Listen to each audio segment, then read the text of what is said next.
나는 오늘도 경로당 문을 열면서 작은 숨을 들이쉬었다. 70평생 이렇게 내 일터가 생길 줄 몰랐다. 남편 잃고 자식들 출가시키고 나니 빈집이 너무 컸다. 그래서 시작한 게 이 경로당 총무일이었다. 처음엔 그저 심심풀이로 시작했는데 어느새 3년째다. 이제는 여기가 내 작은 회사 같다는 생각이 든다. 아침 8시 반이면 제일 먼저 와서 보일러를 켜고 창문을 열어 환기를 시킨다. 어제 저녁에 누가 먹다 남긴 과자 봉지를 치우고 탁자를 닦는다. 그러고 나면 9시쯤 어르신들이 하나둘 들어오신다. 김순자 할머니는 늘 제일 먼저 오셔서 내 손을 꼭 잡으시고 이정수 할아버지는 오시자마자 텔레비전부터 켜신다. 나는 그분들 얼굴을 보면 마음이 놓인다. 내가 여기 있어야 할 이유가 생기는 것 같아서다. 총무일이라는 게 보기보다 꽤 복잡하다. 매달 회비를 걷어서 장부에 기록하고 간식비를 계산해서 마트에서 과자며 음료수를 주문한다. 생일 맞은 어르신이 계시면 미역국이랑 케이크를 준비해야 하고 구청에서 나오는 지원금 서류도 내가 챙긴다. 가끔은 전기세며 수도세 고지서를 들고 은행까지 다녀와야 한다. 처음엔 머리가 아팠지만 지금은 손에 익었다. 장부를 정리하고 나면 뭔가 해냈다는 기분이 든다. 나도 나이를 먹었지만 적어도 여기에서는 내가 쓸모 있는 사람이라는 걸 느낀다. 그런데 이 경로당에도 보이지 않는 서열이 있다. 제일 위에는 박명숙 씨가 있다. 노인회장의 부인이라는 타이틀 때문에 모두들 왕언니라고 부른다. 명숙 씨는 목소리가 크고 말투가 당당하다. 뭘 정할 때도 항상 본인 의견을 먼저 내시고 다른 분들은 대부분 고개를 끄덕이신다. 나는 총무니까 중립을 지키려고 애쓰지만 솔직히 명숙 씨 눈치를 안 볼 수가 없다. 그분이 불편해하면 경로당 분위기 자체가 무겁게 가라앉는다. 오늘도 회비 장부를 펼쳐놓고 지난달 내역을 정리하고 있는데 명숙 씨가 다가오셨다. 오키 씨, 이번 달 회비 다들 냈어요? 나는 고개를 끄덕이며 대답했다. 네, 언니. 다 냈습니다. 그분은 장부를 힐끗 보더니 만족스러운 표정을 지으셨다. 역시 우리 총무는 믿을만해. 그 말에 나는 기분이 좋으면서도 한편으로는 조금 불안했다. 이 돈이 늘 조심스럽기 때문이다. 경로당 통장에는 회비뿐만 아니라 구청에서 나오는 보조금도 들어온다. 분기마다 몇십만 원씩인데 이게 쌓이면 꽤 큰 돈이다. 그래서 나는 늘 긴장한다. 장부 한 줄 틀려도 말이 나올 수 있고 돈 관리 잘못하면 내가 욕을 먹는다. 그래서 나는 통장 도장을 늘 내 가방 안에 넣어 다니고 출금할 일이 있으면 반드시 명숙 씨나 다른 어르신 몇 분과 함께 간다. 혼자 하면 의심받기 쉽다.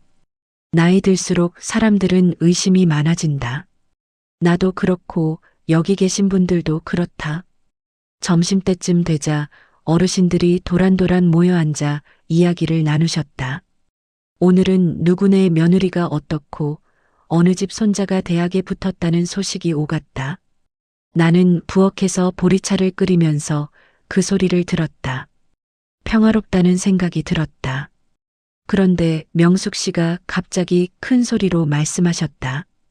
여러분, 다음 달부터 여기 좋은 프로그램 하나 들어온대요. 구청에서 자원봉사 강사를 보내준대요. 건강 특강이라고 하네요. 어르신들이 술렁이기 시작했다. 건강 특강이요? 무슨 내용이에요?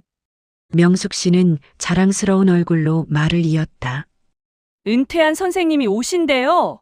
혈압도 재주시고 건강 관리하는 법도 알려주신대요. 그것도 공짜로요. 어르신들은 박수를 치셨다. 좋네요. 요새 몸이 자꾸 안 좋아지는데 잘 됐어요. 나는 보리차 주전자를 들고 서서 그 모습을 지켜봤다. 공짜라는 말이 귓가에 맴돌았다. 세상에 공짜는 없다는 걸 나도 안다. 하지만 구청에서 보내준다니까 괜찮은 거겠지. 그런데도 마음 한구석이 찜찜했다. 왜일까? 나는 그냥 내가 너무 의심이 많은 사람이라서 그런가 싶어서 고개를 저었다. 저녁 때 경로당 문을 잠그고 나오면서 나는 하늘을 올려다봤다. 구름 사이로 해가 지고 있었다. 오늘도 한 일 없이 하루가 갔다는 생각이 들었다. 아니, 할 일 많았지만 특별한 일은 없었다. 내일도 그럴 것이다. 하지만 그게 나쁜 건 아니다. 평범한 게 제일 좋은 거니까. 나는 가방 속 통장 도장을 만지작거리며 집으로 걸어갔다. 내일부터는 또 무슨 일이 생길까? 괜한 걱정 말고 푹 자야지. 다음 주 월요일 김나희 선생님이 처음 경로당에 오셨다. 문이 열리는 소리가 나더니 단정한 차림의 여자분이 들어오셨다. 50대 중반쯤 되어 보였는데 흰 블라우스에 검정 치마를 입고 계셨다. 머리는 단발로 깔끔하게 정리되어 있었고 안경 너머로 보이는 눈빛이 온화했다. 그분이 우리를 보며 공손하게 인사를 하셨다. 안녕하세요, 여러분. 저는 김나희라고 합니다. 30년 넘게 초등학교에서 아이들을 가르치다가 작년에 은퇴했어요. 이제는 제가 받은 걸 나눠드리고 싶어서 이렇게 봉사를 다니고 있습니다. 목소리가 참 또랑또랑했다. 발음도 정확하고 말투도 부드러웠다. 선생님이었다는 게 딱 느껴졌다.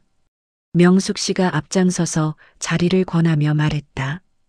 어머, 선생님. 이렇게 좋은 분이 오시다니 우리 경로당이 복 받았네요.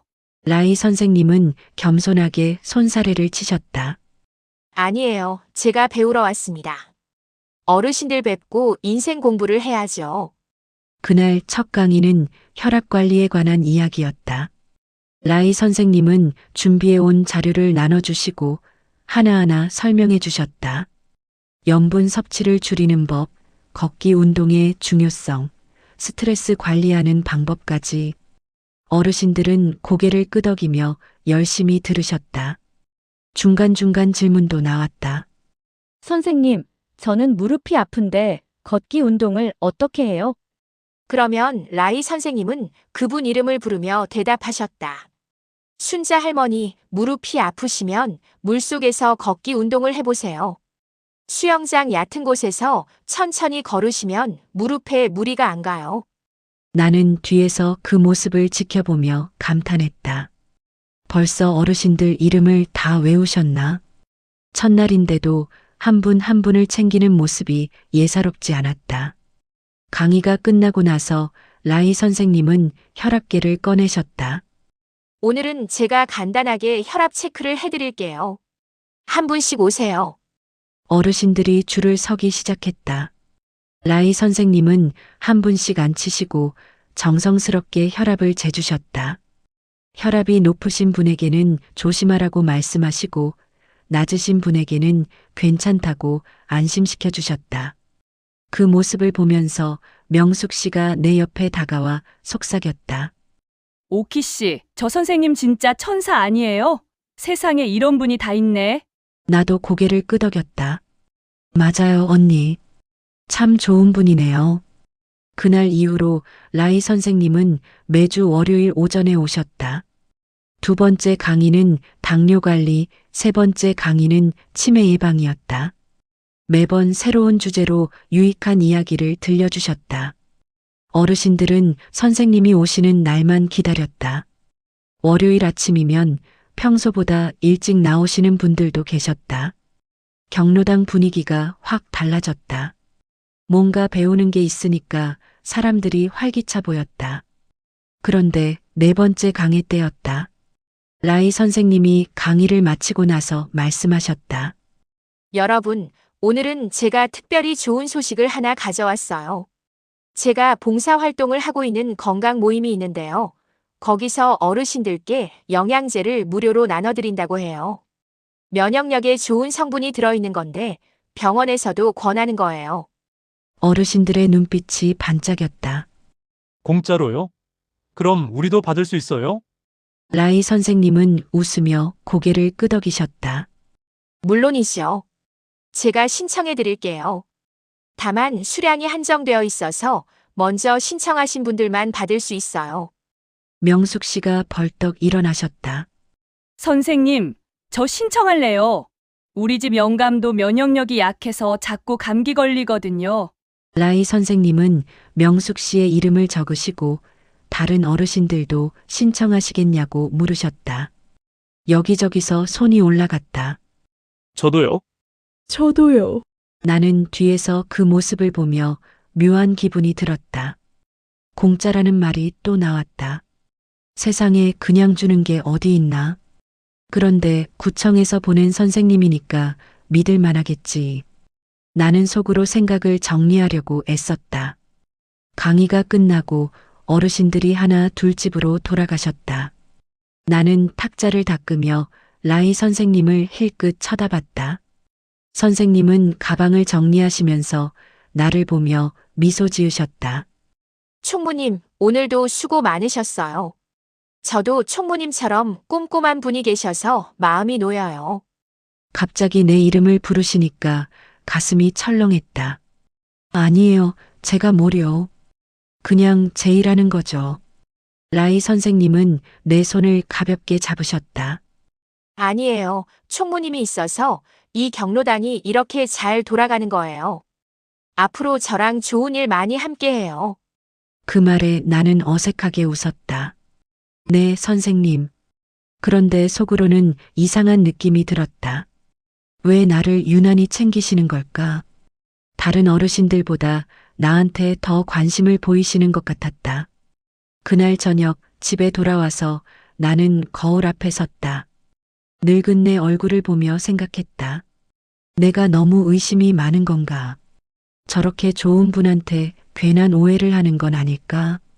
라이 선생님은 정말 천사 같은 분이었다. 모두가 그렇게 말했다. 나만 이상하게 느끼는 게 이상한 거였다. 나는 고개를 저으며 잠자리에 들었다. 내일은 또 무슨 일이 생길까? 그냥 좋은 일만 생기면 좋겠다. 라이 선생님이 오신 지 한 달쯤 지났을 때였다. 그날도 강의가 끝나고 어르신들이 차 한 잔씩 마시며 쉬고 계셨다. 라이 선생님이 가방에서 작은 병 하나를 꺼내셨다. 여러분, 지난번에 말씀드린 그 영양제인데요. 제가 샘플로 몇 개 받아왔어요. 한 분씩 드려볼까요? 어르신들이 우르르 모여들었다. 나도 받을 수 있어요? 선생님은 웃으며 나눠주셨다. 병을 받아든 어르신들이 이리저리 살펴보며 감탄하셨다. 와, 포장이 고급스럽네. 이거 비싸 보이는데 공짜로 주다니요. 라이 선생님은 겸손하게 말씀하셨다. 원래는 한 병에 10만 원 정도 하는 제품인데요. 저희 모임에서 대량으로 구매하니까 훨씬 저렴하게 나눠드릴 수 있어요. 명숙 씨가 눈을 반짝이며 물었다. 그럼 우리도 살 수 있어요? 얼마예요? 라이 선생님은 잠시 뜸을 들이시더니 조심스럽게 말씀하셨다. 개인적으로 사시면 한 병에 7만 원인데요. 만약 경로당 단체로 신청하시면 5만 원에 드릴 수 있어요. 그리고 10병 이상 구매하시면 2병을 더 드리고요. 어르신들이 술렁이기 시작했다. 5만 원이면 괜찮네. 우리 집 영감 면역력이 약한데 한번 먹여볼까? 명숙 씨가 큰 소리로 말했다. 좋아요. 우리 경로당 이름으로 한번 해봅시다. 어차피 다들 필요한 거잖아요. 여러 어르신들이 고개를 끄덕이셨다. 그래요. 좋은 기회인 것 같아요. 나는 뒤에서 그 모습을 보며 불안한 마음이 들었다. 5만 원이 작은 돈이 아닌데 이렇게 쉽게 결정해도 되나? 그때 명숙 씨가 나를 돌아보며 말했다. 오키 씨, 우리 회비 통장에 돈 좀 있지? 거기서 일단 결제하고 나중에 어르신들한테 조금씩 받으면 되잖아. 그럼 우리가 단체 할인도 받고 좋지 않아? 내 등에서 식은땀이 흘렀다. 회비 통장은 공금이다. 개인적인 물건 사는데 쓰면 안 되는 돈이다. 나는 조심스럽게 말했다. 언니, 그건 좀 그런 것 같은데요. 회비 통장은 경로당 운영비로만 써야 하는 거잖아요. 명숙 씨의 얼굴이 굳어졌다. 뭐가 문제야? 결국 어르신들한테 다시 받을 건데 잠깐 빌리는 것뿐이잖아. 라이 선생님이 부드럽게 끼어드셨다. 총무님 말씀도 맞아요. 하지만 이건 어르신들 건강을 위한 거잖아요. 그리고 제가 영수증 다 드릴 테니까 장부 정리도 깔끔하게 하실 수 있어요. 명숙 씨가 다시 말했다. 그래, 선생님 말씀이 맞아. 오키 씨, 너무 걱정 마. 우리가 무슨 나쁜 짓 하는 것도 아니잖아. 방 안 분위기가 이상하게 흘러갔다. 어르신들은 모두 찬성하는 눈빛이었고 나만 반대하는 사람처럼 보였다. 나는 입술을 깨물었다. 그래도 안 되는 건 안 되는 거잖아요. 저는 회비 통장은 못 쓴다고 생각해요. 명숙 씨가 한숨을 푹 쉬셨다. 정말 답답하네. 그럼 각자 돈 내서 사는 수밖에 없겠네. 라이 선생님은 미소를 지으며 말씀하셨다. 괜찮아요. 각자 하셔도 돼요. 다만 단체 할인은 못 받으시겠지만요. 그 말에 어르신 몇 분이 아쉬운 표정을 지으셨다. 정말이지, 그럼 우리만 손해잖아. 명숙 씨가 나를 쏘아보며 말했다. 총무가 너무 융통성이 없어서 기회를 놓치는 거야. 그날 저녁 집에 돌아가는 길 발걸음이 유난히 더 무거웠다. 내가 잘못한 걸까? 너무 고지식한 걸까?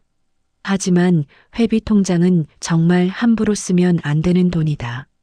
내가 지키지 않으면 누가 지키나. 집에 들어와서 밥을 차려 먹었지만 입맛이 없었다. 텔레비전을 켜도 내용이 귀에 들어오지 않았다. 이틀 뒤 경로당에 갔더니 분위기가 싸늘했다. 몇몇 어르신들이 내 얼굴을 보고도 인사를 안 하셨다.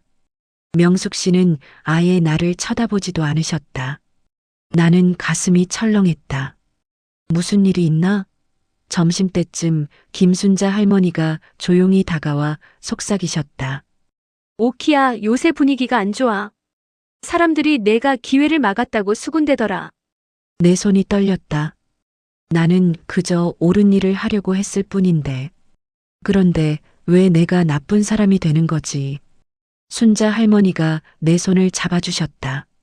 나는 내 마음 알아. 내가 우릴 지키려고 한 거잖아. 그래도 사람들이 다 알아줄 거야. 나는 고개를 끄덕였지만 눈물이 날 것 같았다. 그날 오후에 라이 선생님이 오셨다. 선생님은 명숙 씨와 구석에서 뭔가 이야기를 나누셨다. 나는 부엌에서 설거지를 하며 귀를 기울였다. 명숙 씨의 목소리가 들렸다. 선생님, 우리 총무가 너무 꽉 막혀서 일이 안 풀려요. 라이 선생님의 목소리는 여전히 부드러웠다. 괜찮아요. 천천히 설득해 보세요. 총무님도 결국 어르신들 생각해서 그러시는 거니까요. 설거지를 마치고 경로당 문을 나서는데 한 어르신이 지나가며 툭 던지셨다. 요새 젊은 사람들처럼 눈치만 보지 말고 투자도 좀 해봐야지. 늙으면 뭐해? 돈도 안 쓰고. 그 말이 가슴에 비수처럼 꽂혔다. 나는 발걸음을 재촉해서 집으로 돌아왔다. 거울 앞에 서서 내 얼굴을 봤다. 주름진 얼굴, 힘없는 눈빛. 나는 정말 시대를 못 따라가는 구식 인간인가? 모두가 좋다는데 나만 반대하는 게 이상한 건? 하지만 가슴속 어딘가에서는 여전히 목소리가 들렸다. 안 돼. 회비 통장은 지켜야 해. 나는 그날 밤 잠을 설쳤다. 꿈속에서도 어르신들의 차가운 눈빛이 따라다녔다. 일주일쯤 지났을 때 명숙 씨가 경로당에 큰 쇼핑백을 들고 오셨다. 가방 안에서 반짝이는 게 보였다. 여러분, 제가 선생님 말씀 듣고 그 영양제 샀어요. 어르신들이 우르르 모여들었다. 명숙 씨는 가방에서 고급스러운 병들을 꺼내셨다. 병마다 금색 라벨이 붙어 있었고 포장이 화려했다. 명숙 씨는 자랑스럽게 말씀하셨다. 이거 먹고 나서 몸이 확 달라졌어요. 아침에 일어나도 개운하고 무릎도 덜 아픈 것 같고 여러분도 한번 드셔보세요. 그러면서 샘플로 받았다는 작은 병들을 나눠주셨다. 어르신들이 감탄하며 받아들었다. 언니, 이거 비싼 거잖아요. 이렇게 나눠줘도 돼요? 명숙 씨는 손을 흔들며 말했다. 괜찮아요. 라이 선생님이 저한테 잘해주셔서 보너스로 몇 개 더 받았거든요. 그때 라이 선생님이 경로당에 들어오셨다. 선생님은 명숙 씨를 보며 환하게 웃으셨다. 명숙 언니, 오늘 안색이 정말 좋으세요. 역시 꾸준히 드시니까 효과가 나타나네요. 그날 강의가 끝나고 라이 선생님은 명숙 씨에게 작은 보자기를 건네셨다. 언니, 이거 받으세요. 우리 모임에서 적극적으로 활동하시는 분들께 드리는 감사 선물이에요. 명숙 씨가 보자기를 풀자 안에 고급 스카프가 들어 있었다. 어머, 선생님? 이게 뭐예요? 이런 비싼 거 어떻게 받아요? 라이 선생님은 부드럽게 말씀하셨다. 언니 같은 분이 계셔야 우리 모임이 발전하잖아요. 앞으로도 잘 부탁드려요. 명숙 씨는 기뻐하며 스카프를 목에 둘렀다. 다른 어르신들이 부러운 눈빛으로 쳐다봤다. 나는 부엌에서 그 모습을 보며 가슴이 답답했다. 뭔가 이상했다. 왜 저렇게 특별히 챙겨주는 걸까? 며칠 뒤 라이 선생님이 나를 따로 불렀다. 총무님, 잠깐 이야기 좀 할까요? 나는 긴장하며 선생님 옆에 앉았다. 선생님은 내 손을 잡으며 말씀하셨다. 총무님, 저 요즘 걱정이에요. 경로당 분위기가 예전 같지 않은 것 같아서요. 다 총무님 때문에 그런 거 아시죠? 내 가슴이 철렁했다. 선생님까지 나한테 이러시나. 선생님은 계속 말씀하셨다. 저는 총무님 마음 이해해요. 조심스러운 거 당연하죠. 하지만 총무님이 너무 경직되게 생각하시니까 다른 어르신들이 불편해하시는 거예요. 우리가 하는 건 나쁜 일이 아니에요. 그냥 건강 챙기고 서로 좋은 정보 나누는 거잖아요. 라이 선생님은 내 눈을 똑바로 보며 말했다. 솔직히 말씀드릴게요. 총무님이 같이 해주셔야 이 경로당 전체가 혜택을 받을 수 있어요. 총무님이 회비 통장 관리하시잖아요. 만약 총무님이 함께 하시면 우리 경로당이 모임에서 특별 지원도 받을 수 있어요. 간식비도 지원받고 나들이 경비도 받고요. 내 손이 떨렸다. 선생님의 말이 부드럽지만 뭔가 압박감이 느껴졌다. 나는 조심스럽게 입을 열었다. 선생님, 저는 정말 그럴 수가 없어요. 회비 통장은 공금이라서요. 제 마음대로 쓰면 안 되는 돈이에요. 라이 선생님의 얼굴에 순간 아쉬움이 스쳤다. 그래도 한번 생각해 보세요. 요즘 젊은 사람들처럼 눈치만 보지 말고 투자도 좀 해봐야죠. 늙었다고 움츠러들면 안 되잖아요. 그날 저녁 경로당 분위기는 더 싸늘했다. 몇몇 어르신들이 모여서 수군거리셨다. 총무가 너무 꽉 막혔어. 그래서 우리가 기회를 놓치는 거야. 명숙 씨는 나를 보며 한숨을 쉬셨다. 오키 씨, 당신 혼자만 옳다고 생각하지 마. 우리도 다 생각이 있어서 하는 거야. 나는 더 이상 참을 수가 없었다.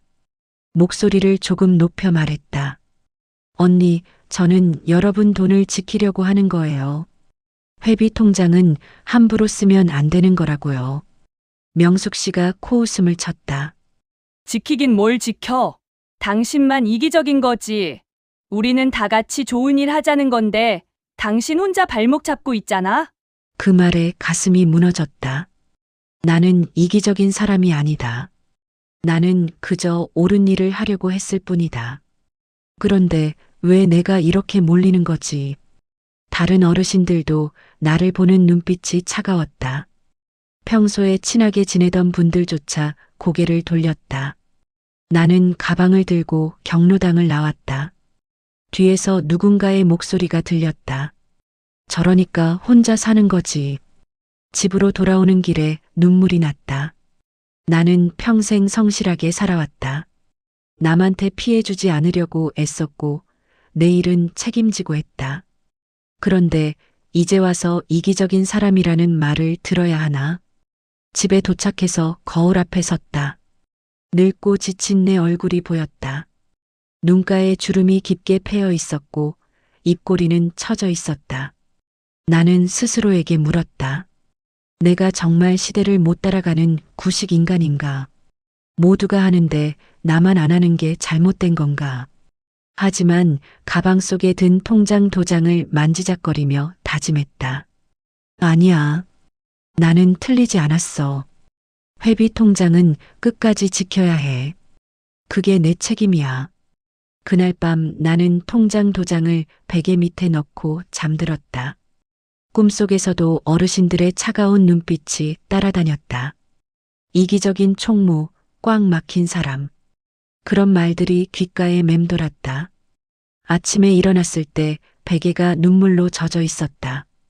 경로당을 나와 집으로 가는 길에 편의점에 들렀다. 우유라도 한 팩 사서 마시고 싶었다.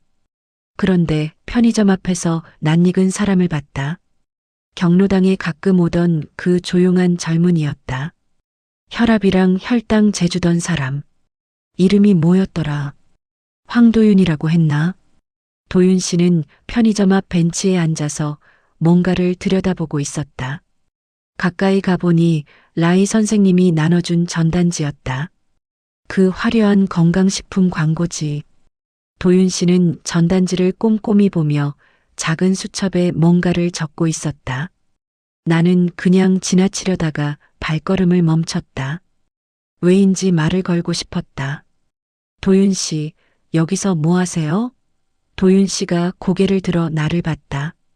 그는 잠깐 망설이더니 전단지를 들어보였다. 할머니, 이거 경로당에서 받으신 거죠? 나는 고개를 끄덕였다. 네, 라이 선생님이 나눠주신 건데요. 도윤 씨는 전단지를 다시 보며 말했다.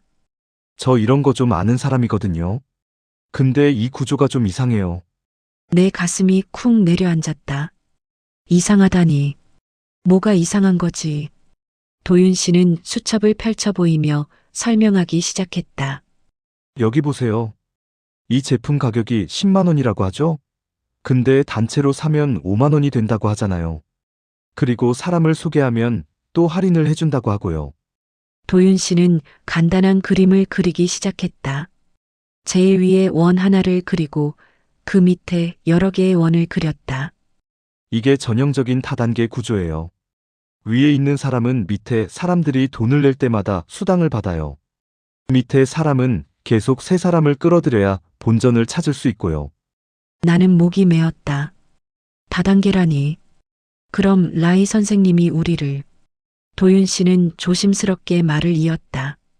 확실하게 말씀드리긴 어렵지만요. 이 구조가 단순한 홍보보다는 불법 후원 수당에 가까워 보여요. 특히 경로당처럼 어르신들이 모인 곳을 노리는 경우가 많거든요. 내 손이 떨렸다. 그동안 느꼈던 불안감이 현실이 되는 것 같았다. 도윤 씨가 물었다. 혹시 회비 통장 쓰라는 이야기 나왔어요? 나는 고개를 끄덕였다. 네, 그런데 제가 안 된다고 했어요. 도윤 씨는 안도의 표정을 지었다. 잘하셨어요. 만약 회비 통장까지 건드렸으면 정말 큰일 날 뻔했어요. 나는 도윤 씨를 보며 물었다. 근데 도윤 씨는 어떻게 이런 걸 알아요? 도윤 씨는 잠시 망설이더니 입을 열었다. 저 예전에 비슷한 거 겪어본 적 있어요. 그때 제대로 대응 못해서 많이 후회했거든요. 그 말에는 뭔가 깊은 상처가 묻어 있었다. 나는 더 묻지 않았다. 그날 저녁 집에 돌아와서 잠이 안 왔다. 도윤 씨의 말이 머릿속을 맴돌았다. 다단계, 불법 후원수당, 피해. 라이 선생님이 정말 우리를 속인 걸까? 그렇다면 명숙 씨는 알고 있는 걸까?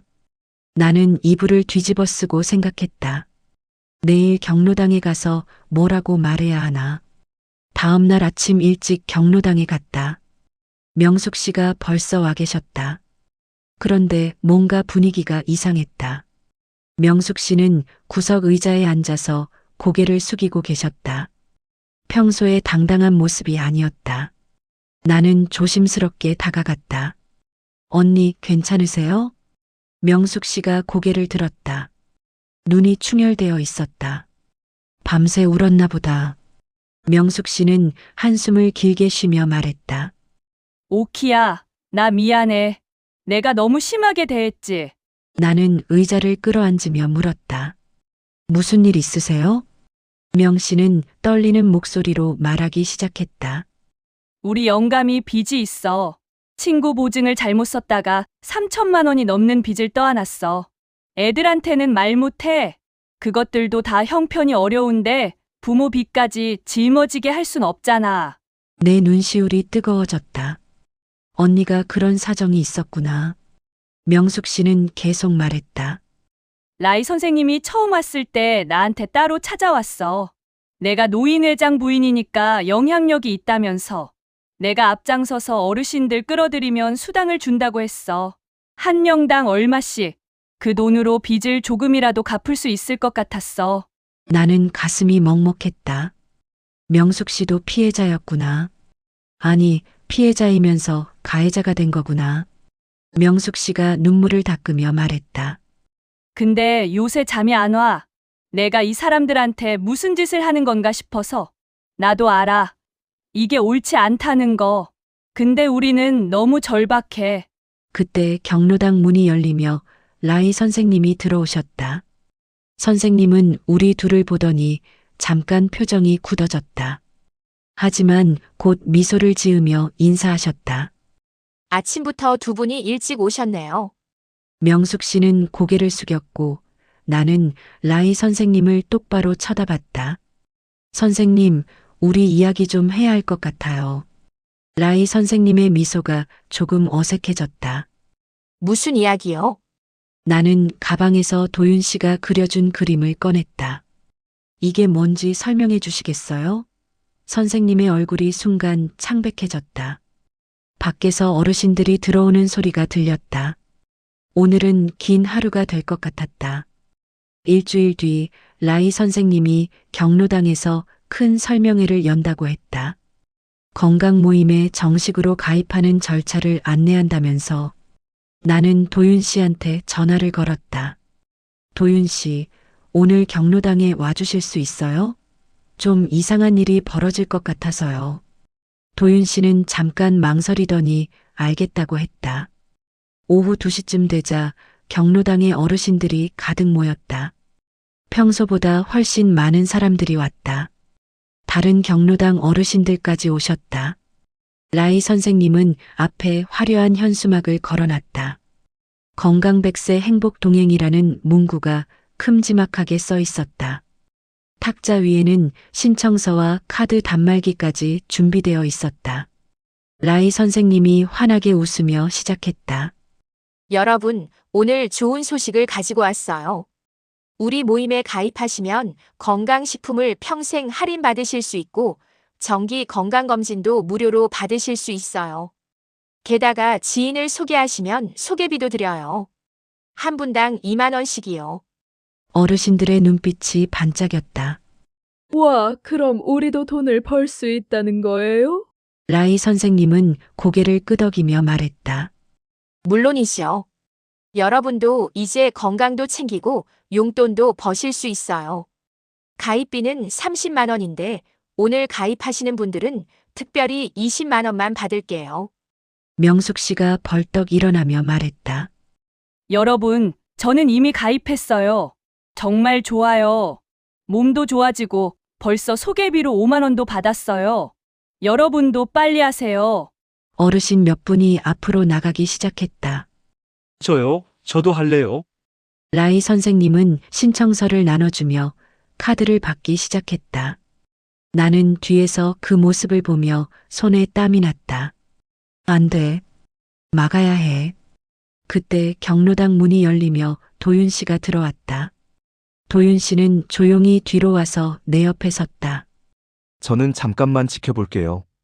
할머니가 신호를 주시면 나서겠습니다. 나는 고개를 끄덕였다. 20분쯤 지나자 벌써 5분이 카드를 긁었다. 한 분당 20만 원씩, 1,000만 원이 넘는 돈이 순식간에 빠져나갔다. 내 가슴이 터질 것 같았다. 이제는 나서야 할 때다. 나는 일어서서 큰 소리로 말했다. 잠깐만요, 여러분. 경로당 안이 조용해졌다. 모든 사람들이 나를 쳐다봤다. 라이 선생님의 얼굴에 당황한 기색이 스쳤다. 나는 떨리는 목소리로 말했다. 여러분, 이거 다단계예요. 우리를 속이는 거라고요. 경로당 안이 술렁이기 시작했다. 뭐라고? 다단계? 라이 선생님이 얼른 말했다. 총무님, 무슨 말씀을 그렇게 하세요? 이건 정당한 사업이에요. 다단계가 아니라 방문 판매예요. 나는 고개를 저었다. 아니에요. 사람을 소개하면 돈을 준다는 게 바로 다단계 방식이에요. 선생님이 우리를 이용하는 거예요. 명숙 씨가 벌떡 일어났다. 오키야, 그만해. 내가 무슨 권리로 남의 일에 참견이야. 나는 명숙 씨를 보며 말했다. 언니도 아시잖아요. 이게 옳지 않다는 거. 우리가 지금 뭐 하는 건지. 명숙 씨의 얼굴이 붉어졌다. 명숙 씨는 목소리를 높였다. 나도 알아. 하지만 어쩔 수 없어. 나라도 누군가를 끌어들여야 한다고. 그래야 우리도 산다고. 빚이 3천만 원이 넘는데 어떻게 갚아. 애들한테 손 벌릴 수도 없고. 이것밖에 방법이 없어. 경로당 안이 조용해졌다. 명숙 씨의 절박한 목소리에 어르신들도 숙연해졌다. 명숙 씨는 주저앉으며 울음을 터뜨렸다. 나도 알아. 내가 나쁜 짓 하는 거. 근데 나도 너무 힘들어. 나는 가슴이 미어졌다. 명숙 씨를 향한 분노와 연민이 동시에 밀려왔다. 그때 라이 선생님이 명숙 씨에게 다가가 어깨를 두드렸다. 언니 괜찮아요. 우리 처음 약속 기억하시죠? 언니가 먼저 움직여 주셔야 한다고 했잖아요. 언니가 노인회장 부인이시니까 영향력이 있다고요. 그 말에 어르신들이 웅성거리기 시작했다. 도윤 씨가 앞으로 나왔다. 그는 차분한 목소리로 말했다. 여러분, 제 말씀 좀 들어보세요. 저는 약사 황도윤이라고 합니다. 이 구조를 설명해 드릴게요. 도윤 씨는 칠판에 그림을 그리기 시작했다.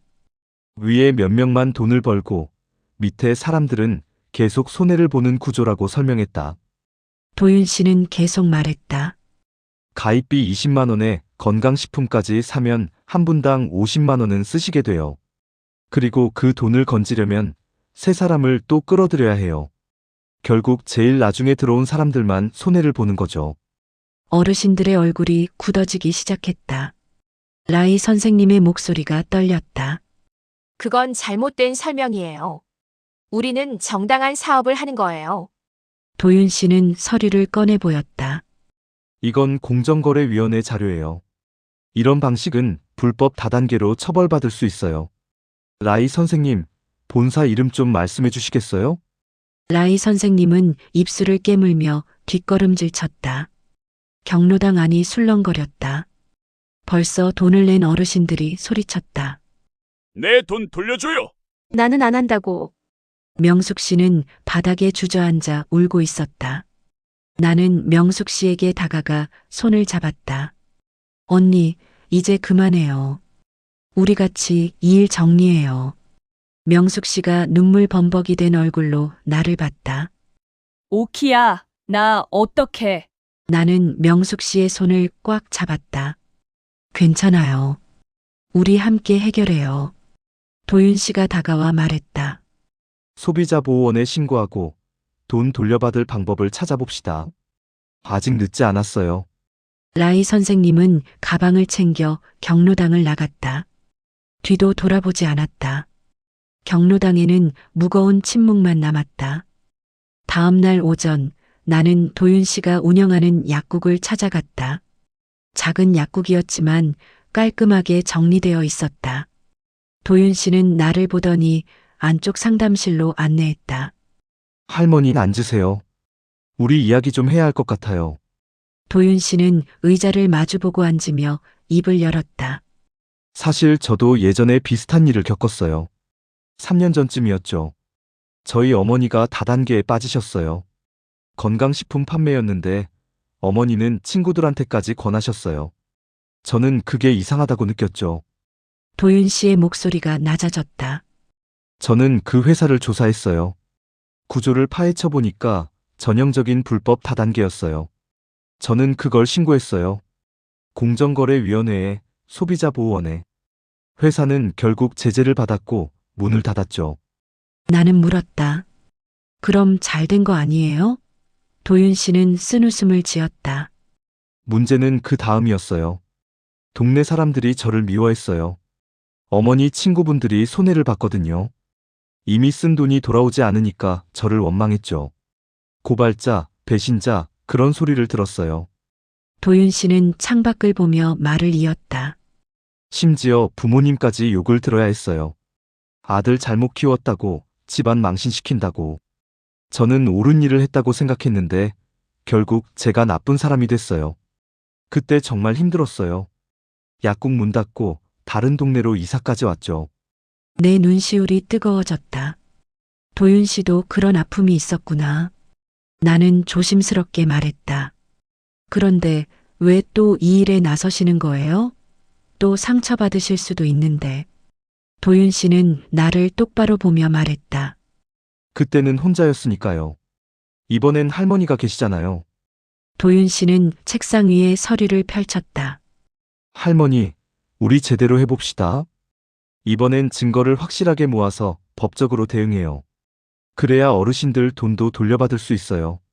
나는 고개를 끄덕였다. 하지만 마음 한편으로는 두려웠다. 나도 도윤 씨처럼 욕을 먹게 될까? 동네에서 손가락질 받게 될까? 도윤 씨가 내 마음을 읽은 듯 말했다. 무서우시죠? 저도 그래요. 하지만 이번엔 같이 욕먹어요. 혼자보단 둘이 낫잖아요. 그 말에 용기가 났다. 그래, 혼자가 아니야. 우리가 함께 하는 거야. 나는 도윤 씨의 손을 꽉 잡았다. 알겠어요. 같이 해봐요. 우리는 계획을 세우기 시작했다. 먼저 피해를 본 어르신들의 동의를 받아서 증거를 모으기로 했다. 계약서, 영수증, 라이 선생님이 한 말들을 녹음한 것까지. 도윤 씨는 수첩에 꼼꼼히 적어 나갔다. 이걸 소비자보호원이랑 공정거래위원회에 제출하는 거예요. 언론에도 제보할 수 있어요. 일주일 동안 우리는 증거를 모았다. 어르신들을 한 분씩 만나서 피해 사실을 기록했다. 처음엔 다들 꺼려 하셨다. 창피하다고, 남한테 알리고 싶지 않다고. 하지만 도윤 씨가 차근차근 설명했다. 이건 할머니들 잘못이 아니에요. 속은 거예요. 당당하게 돈 돌려받으셔야 해요. 명숙 씨도 우리와 함께 했다. 명숙 씨는 자신이 라이 선생님한테 들었던 말들을 전부 털어놨다. 처음부터 나를 이용할 계획이었다는 것, 어르신들을 숫자로만 봤다는 것. 명숙 씨는 눈물을 흘리며 말했다. 나도 공범이야. 나도 벌 받아야 해. 나는 명숙 씨의 손을 잡았다. 언니도 피해자예요. 빚 때문에 절박했던 거잖아요. 이제라도 바로잡으면 돼요. 명숙 씨는 고개를 끄덕이며 울었다. 고마워, 오키야. 내가 아니었으면 나 정말 큰일 날 뻔했어. 2주일째 되던 날, 우리는 경로당에서 어르신들을 모아놨다. 도윤 씨가 준비한 자료를 나눠드리며 설명했다. 여러분, 이제 우리가 할 일은 이거예요. 라이 씨와 그 조직을 법적으로 대응하는 거예요. 우리는 당하고만 있는 사람들이 아니에요. 법으로 우리를 보호받을 수 있어요. 어르신 한 분이 물었다. 근데 그러면 우리가 속았다는 게 다 알려지는 거 아니에요? 창피한데. 도윤 씨는 고개를 저었다. 창피한 건 사기친 사람들이에요. 우리가 아니에요. 오히려 우리가 이렇게 싸우는 게 다른 어르신들을 지키는 일이기도 해요. 나는 일어서서 말했다. 여러분, 우리 평생 성실하게 살았잖아요. 남한테 피해 안 주려고 애썼잖아요. 근데 우리를 그냥 돈으로만 보는 사람들이 있어요. 늙었다고 만만하게 보는 거예요. 이번엔 우리가 보여줍시다. 우리도 싸울 줄 안다는 걸. 경로당 안이 조용해졌다. 그리고 한 분 한 분 고개를 끄덕이기 시작했다. 김순자 할머니가 일어나 말했다. 오케 말이 맞아. 우리 그동안 너무 참고 살았어. 이번엔 제대로 해보자. 다른 어르신들도 박수를 치셨다. 우리는 그날 공동 진정서를 작성했다. 한 분 한 분 이름을 적고 도장을 찍었다. 20명이 넘는 어르신들이 함께했다. 도윤 씨는 그 진정서를 들고 말했다. 내일 제가 소비자 보호원에 제출하겠습니다. 그리고 지역 신문사에도 연락해 볼게요. 경로당을 나서며 나는 하늘을 올려다봤다. 구름 사이로 햇살이 비쳤다. 가슴이 두근거렸다. 무섭기도 했지만 뭔가 해낸다는 기분이 들었다. 도윤 씨가 내 옆에서 말했다. 할머니, 우리 잘할 수 있을 거예요. 나는 고개를 끄덕였다. 그래, 우리 해보는 거야. 끝까지. 한 달이 지났다. 지역 신문에 우리 이야기가 실렸다. 경로당 어르신들, 다단계 사기 집단 고발이라는 제목이었다. 기사를 보는 순간 가슴이 철렁했다. 이제 동네 사람들이 다 알겠구나. 우리가 속았다는 걸. 하지만 동시에 뿌듯했다. 우리가 해냈다는 게. 소비자 보호원에서 연락이 왔다. 라이 씨가 속한 조직은 이미 여러 곳에서 문제를 일으켰던 곳이라고 했다. 우리 제보 덕분에 본격적인 수사가 시작됐다고 했다. 공정거래위원회에서도 조사에 들어갔다. 도윤 씨가 경로당에 와서 그 소식을 전했을 때 어르신들은 박수를 쳤다. 하지만 돈은 전부 돌아오지 않았다. 이미 쓴 중 일부는 회수가 어렵다고 했다. 회사 통장에 남은 돈으로 피해자들한테 나눠주면 한 사람당 절반 정도는 받을 수 있을 거라고 했다. 어르신 몇 분은 아쉬워하셨다. 그래도 반이라도 돌려받으면 다행이지 뭐. 완전히 날릴 뻔했잖아. 경로당 분위기가 조금씩 돌아왔다. 처음엔 다들 어색해했다. 서로 얼굴 보기가 민망했던 것 같다. 속았다는 게 알려졌으니까. 하지만 며칠 지나자 오히려 더 끈끈해졌다. 같은 일을 겪었다는 게 우리를 더 가깝게 만들었다. 어느 날 저녁 김순자 할머니가 소주 한 병을 들고 오셨다. 오키야, 우리 오늘 한잔하자. 나는 웃으며 받았다. 할머니, 저 술 잘 못 마셔요. 순자 할머니는 소주잔을 따르며 말했다. 그래도 오늘은 마셔야지. 내가 우리 살렸잖아. 총무가 너여서 우리가 살았어. 다른 어르신들도 하나둘 모여들었다. 다들 안주를 가져오셨다. 김치, 계란말이, 어묵. 경로당이 작은 잔치 분위기가 됐다. 어르신들은 잔을 들며 말했다. 오키야, 우리가 미안했다. 내가 옳았는데 우리가 몰라봤어. 나는 손을 저었다. 아니에요. 저도 답답하게 했잖아요. 이정수 할아버지가 말씀하셨다. 아니야. 너는 끝까지 우리 돈을 지켰어. 회비 통장 한 푼도 안 내준 거 기억해. 그때 네가 안 지켰으면 우리 정말 큰일 났어. 어르신들이 고개를 끄덕였다. 맞아. 총무가 바로 서 있어야 우리가 안전한 거야. 명숙 씨는 구석에 조용히 앉아 계셨다. 나는 명숙 씨 옆 가서 앉았다. 언니, 괜찮으세요? 명숙 씨는 쓴웃음을 지으며 말했다. 고맙다는 말은 안 할 거야. 너무 창피해서. 그래도 알아. 내가 나를 구해준 거. 나는 명숙 씨의 손을 잡았다. 언니, 이제 다 지나갔어요. 명숙 씨는 한숨을 쉬며 말했다. 나 요새 구청 복지과에서 하는 재무 상담 받고 있어. 빚 정리하는 법 배우고 있어.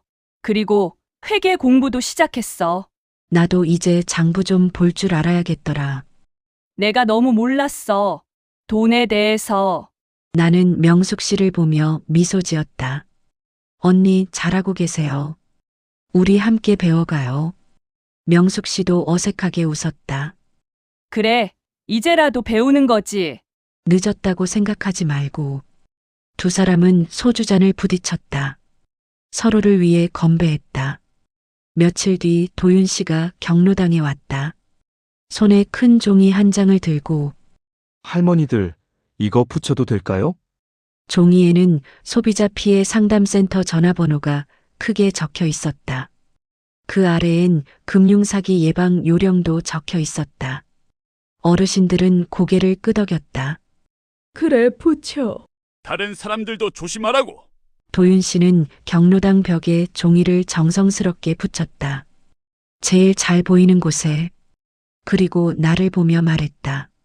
할머니, 정말 수고 많으셨어요. 덕분에 저도 배웠어요.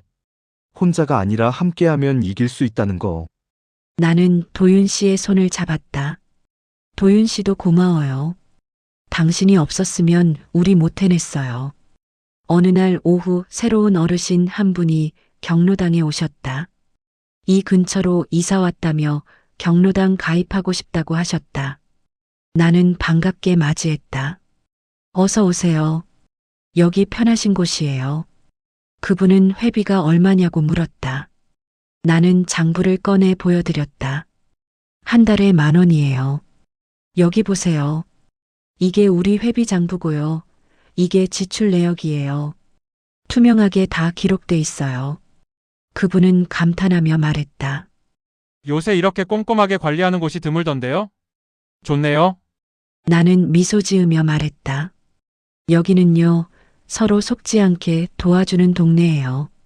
뭔가 이상한 일 있으면 바로 말씀하세요. 우리가 함께 알아봐 드릴게요. 그분은 고개를 끄덕이며 회비를 내셨다. 나는 장부에 정성스럽게 이름을 적었다. 저녁에 경로당 문을 잠그며 나는 밖을 내다봤다. 해가 지고 있었다. 노을이 붉게 물들어 있었다. 가슴속에서 뭔가 따뜻한 게 올라왔다. 우리가 해냈다는 생각. 완벽한 승리는 아니었지만 우리는 싸웠고 이겼다. 집으로 걸어가며 생각했다. 우릴 늙은이라고, 호객님이라고, 회원번호로만 보던 사람들이 있었다. 우리가 가만히 당하고만 있을 거라고 생각했다. 하지만 우리는 보여줬다. 우리도 싸울 힘이 남았다는 걸. 우리도 배우고 변할 수 있다는 걸. 현관문을 열며 나는 미소 지었다. 오늘도 수고했어, 전옥희. 당신은 잘했어. 거울 속 내 얼굴을 봤다.